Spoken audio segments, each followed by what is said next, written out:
Okay, here's another wonderful card effect by Warner Miller. Okay, and so this card effect involves asking the spectator for their favorite movie star, first and last name. Okay, and the one that he used is Angelina Jolie, as you can see there. So we'll go ahead and use her name.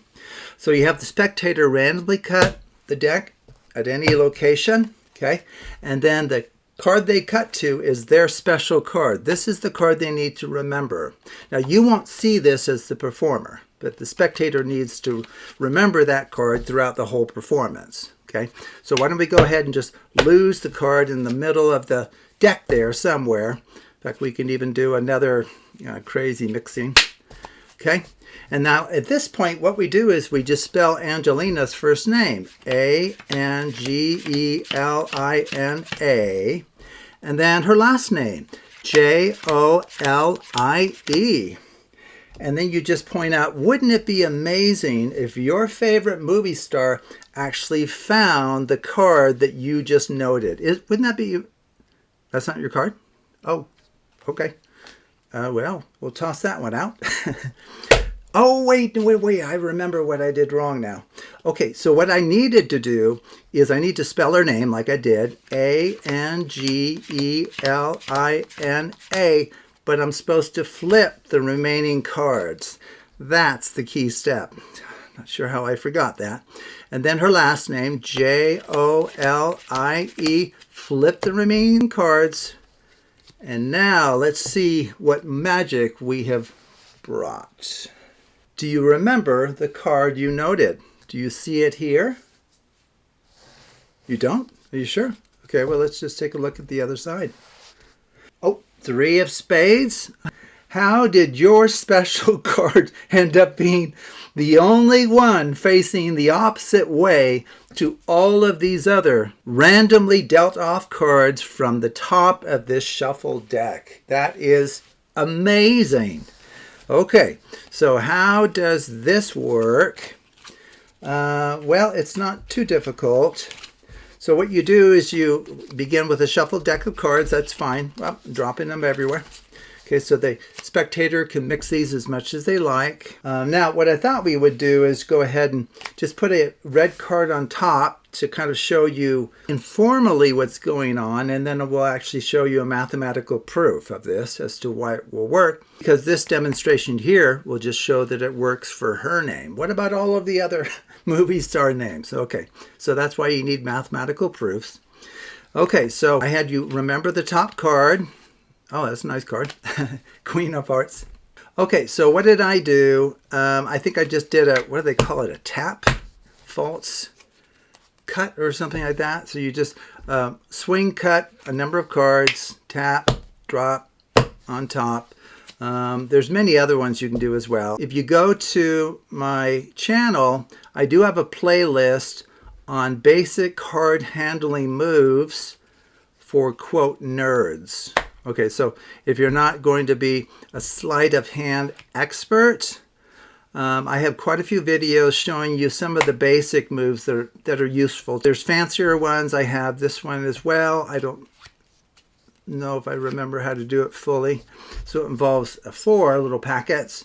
So you go like this, like that, like this, hold that up, and then you spread those out, those go underneath, and you've perfectly, in a messy way. So however you want to, quote, control the card to the top, that's fine.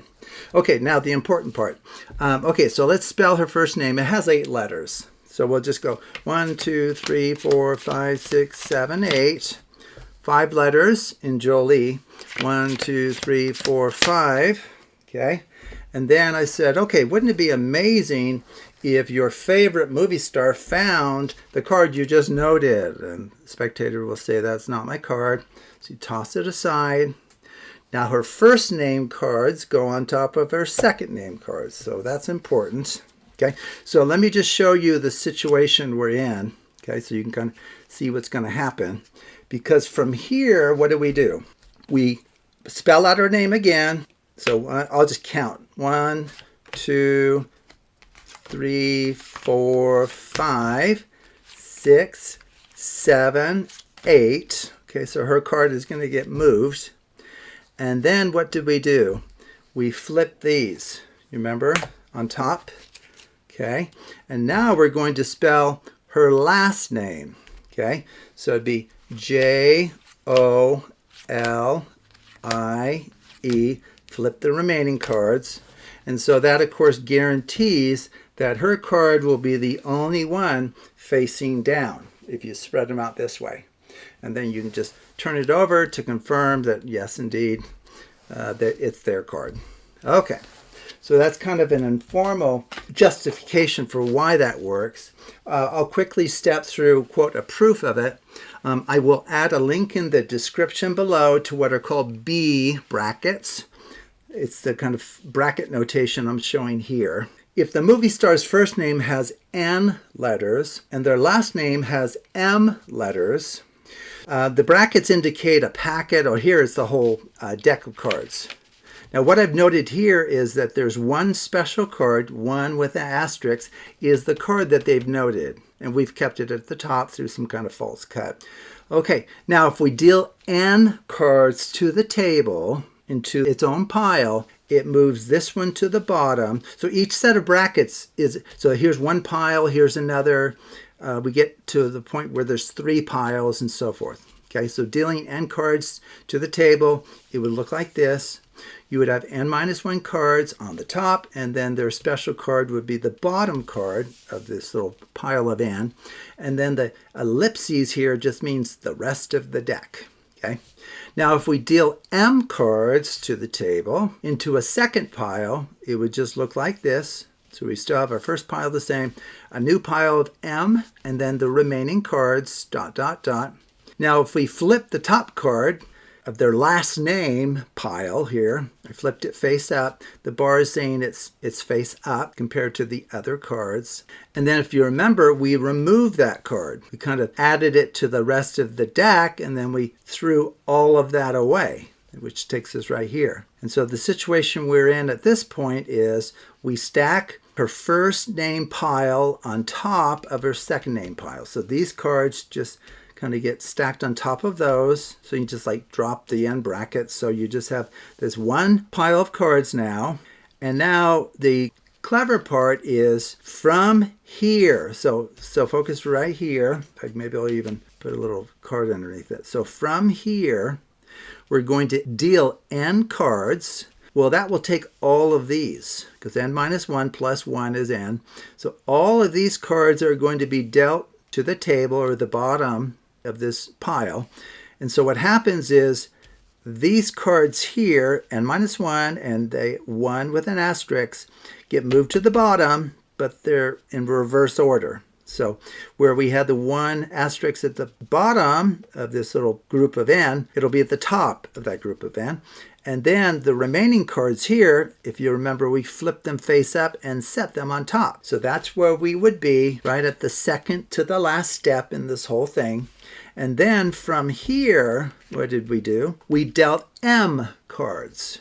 So all of these move down here, but in reverse order. And then these N-1 cards get flipped face up and set on top.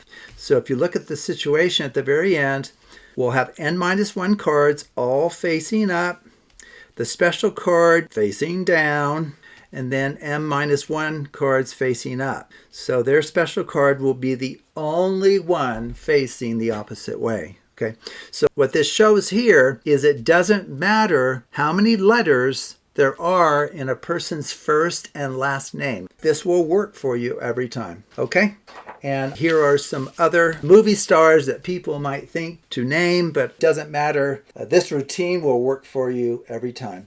So thank you for watching, and take a look at other videos on the Absolute Math Magic channel.